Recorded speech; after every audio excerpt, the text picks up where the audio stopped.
But it's a play on the adage that it's better to be a warrior in a garden than a gardener on a battlefield. Yeah. And the garden really being Who said that? What's that? Whose quote is that? I think that is unattributed. That sounds like a Sun Tzu one. I was going to guess that too. Yeah. I don't know. Of all the ancient Chinese, masters of war, he was just kind of the one I serendipitously landed on. There's a ton of really good ones. A ton of really good ones I couldn't find. All the only one is a good publicist. Yeah, Jing Huang, Master Bing, Captain Lee, Lieutenant Musashi, Ping, Ji Huang. Okay. Yeah.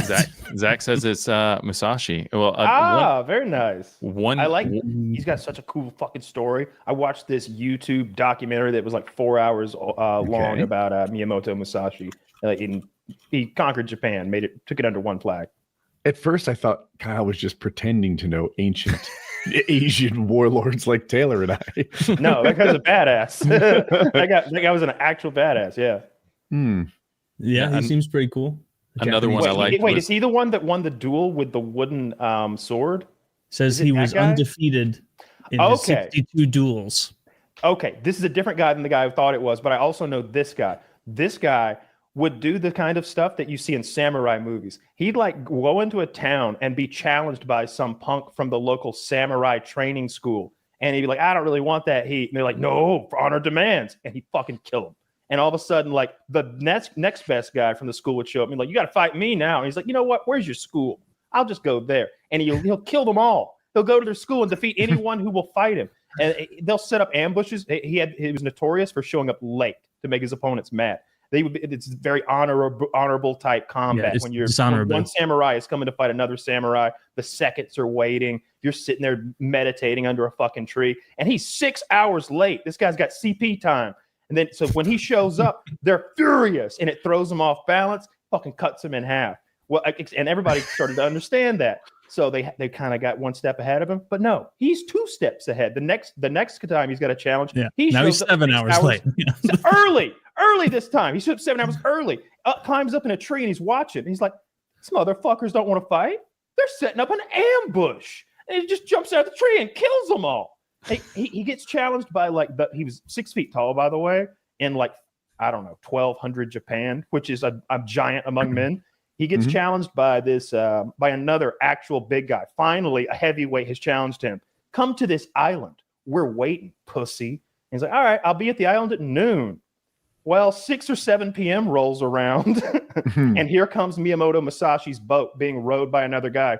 He spent the time sailing over, carving one of the boat oars into a handmade sword that's enormous, because his opponent has a special fighting style. He doesn't use a katana. He uses a big katana. I don't remember the name for it because I'm not fucking Japanese. A great katana, sure. Yes. Two-handed katana. And everybody knows this guy he's got extra reach with it. His fighting style is built around the heavy extra reach. He's built for that sword. And Miyamoto Musashi shows up, and they converge on each other, sprint up. First, the other guy throws his scabbard into the ocean in a rage because Miyamoto Musashi is so late, cursing his name for being dishonorable, showing up late to this honorable traditional battle. His seconds are over there. They're mad too. How dare you show up late? My master's been waiting. We've been waiting. And he throws. They should have known by now. And Musashi says something like, "A samurai who discards his scabbard doesn't intend to ever seat his sword. You have lost already." And so they rush each other, and in one motion they both swing. Musashi's headband is sliced off because the sword blade almost hits his head. He conks the other guy in the head so hard he kills him with the wooden fucking sword. One strike, dead. Everybody's pissed off. They're on an island. He looks at the fisherman that paddled him over, and he's like, let's get the fuck out of here. Hops in the boat and leaves. He never lost a fight. I think he died of old age. Well, 61, so not. This is amazing, but is it true? Because I might steal these stories as my own. It is true. It is the tale of Woody the Great. Yes. I want somebody to take AI, go to Pika or Sora, and just take and make that entire clip for Kyle and post it to social media. Yes, I want to see the battle with the oars. Yeah. Some of that does seem like but with more Woody. of like a Use lesson Woody's than a real face. Woody's story. giving consent to use his likeness, and make Woody as a samurai go through that entire story. Yeah, give him the eyes. Give him the eyes too. Yeah, that seems almost more like a teaching or like a parable. Like I would believe you if you said it was true, but it's like, how many believe times it's can you true. I've fool heard it. someone by showing up either 6 hours later? Didn't have the internet. Okay, every time you did a thing like that, and those times, everybody's minds were blown because nobody ever seen it. Like information didn't propagate, and he'd usually kill the people he did it to. So Okay. So he was just that. He seems so close to just being a bully.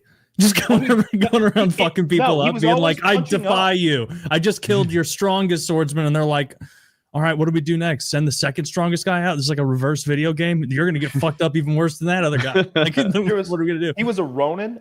He was a samurai without a master. His stepfather was abusive, kicked him out when he was like 12. He won his first duel at like 12 or 13.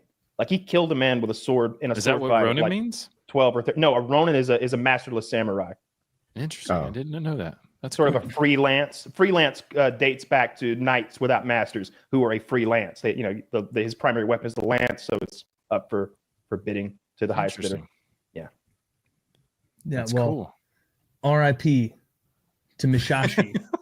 I'm trying to. Right, I got another banger for you. Is time is the only currency that you spend without ever knowing your balance. Oh, very true. Let not be perfect be the good. That is my favorite. Yeah. That one is Voltaire. I prefer it being an Asian guy for some reason. Okay. I want some of that wisdom of the Orient. That's just your anti-French propaganda. Jesus Christ, so good. Yes. So good. It even made me more Asian. You turned him into Keanu Reeves. Nice.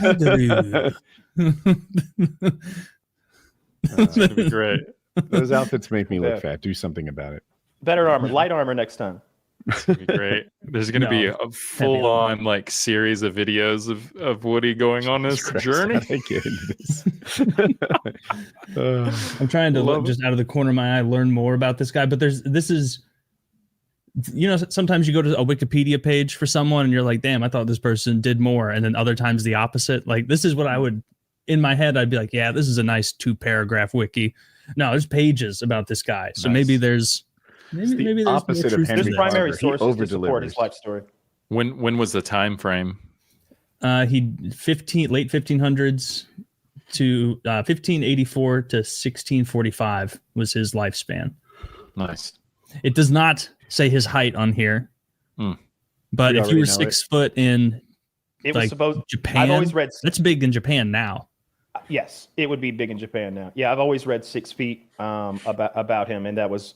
A lot of the great leaders, when you look back, it's like, whoa, he was 6'2". I think Washington was 6'2".